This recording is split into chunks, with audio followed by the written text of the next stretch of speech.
मई 2021 को वित्त मंत्री निर्मला सीतारमण ने पार्लियामेंट में 2021 का आम बजट पेश किया। अब इस बजट में एजुकेशन सेक्टर को क्या कुछ मिला, जानते हैं हमारी इस खास रिपोर्ट में। बजट एलोकेशन की बात की जाए तो 93,224 करोड़ रुपयों की जो धनराशि है, जो फंड है, वो एलोकेट किया गया है एजुकेशन सेक्टर को, जो पिछले साल यानी 2020 के बजट की तुलना में 6.13% घटा है इस साल। अब भारत की जो शिक्षा प्रणाली है वो बहुत बढ़िया नहीं है। उस पे वित्त मंत्री ने बजट एलोकेशन से 6,085 करोड़ के लगभग की जो राशि है वो कम कर दी है। 15,000 स्कूलों को क्वालिटेटिवली मजबूत बनाने की बात की गई है बजट में। ये स्कूल मेंटोर के रूप में काम करेंगे अपने रीजन के बाकी स्कूलों को बेहतर बनाने में।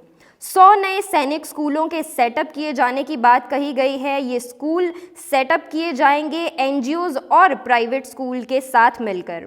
देश में रिसर्च एंड डेवलपमेंट को बढ़ावा देने के लिए नेशनल रिसर्च फाउंडेशन की स्थापना की जाएगी।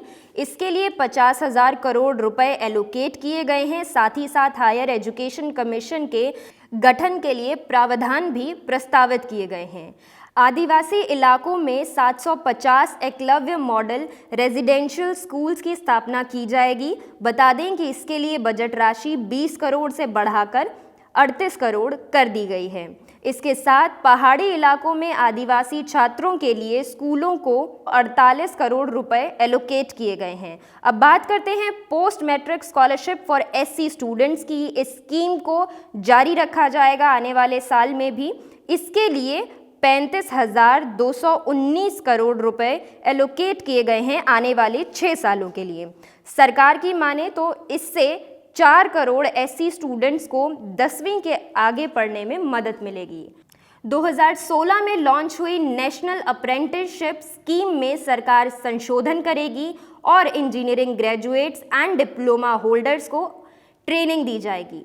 इसके लिए 3,000 करोड़ रुपए एलोकेट किए गए हैं। साथ ही साथ वित्त मंत्री ने जापान और यूएई के साथ ट्रेनिंग प्रोग्राम की शुरुआत करने की भी बात कही है।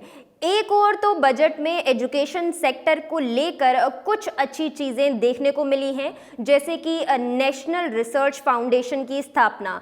उससे रिसर्च एंड डेवलपमेंट को लेकर लोगों में जागरूकता भी बढ़ेगी और ज़्यादा से ज़्यादा हमारे जो युवा हैं वो इसकी तरफ जाएंगे, जिसकी वजह से किसी भी देश के लिए रिसर्च एंड डेवलपमेंट बहुत महत्वपूर्ण माना जाता है। तो आगे आने वाले वक्त में कोविड जैसा अगर कोई भी बीमारी या कोई भी चीज़ आती है तो देश लड़ने में सक्षम रहेगा। साथ ही साथ केंद्रीय विद्यालय जो स्कूल हैं उनकी शिक्षा को बहुत ही बेहतरीन माना जाता है, तो उनकी संख्या भी बढ़ाने की बात की गई है इस बजट में। वहीं दूसरी ओर सरकार ने ई लर्निंग पर और डिजिटल एजुकेशन पर बिल्कुल ध्यान नहीं दिया है, जो एक नेगेटिव पॉइंट है इस बजट का। देखने वाली बात है कि कोविड के इस दौर में जब स्कूल बंद थे तब ये समझना हमारे लिए बहुत ज़रूरी था कि सिर्फ किताबों से पढ़ाई नहीं की जा सकती है और एजुकेशन के दूसरे मीडियम और मेथड पर भी हमें फोकस करना चाहिए था। वहीं दूसरी ओर बजट एलोकेशन में भी कटौती की गई है।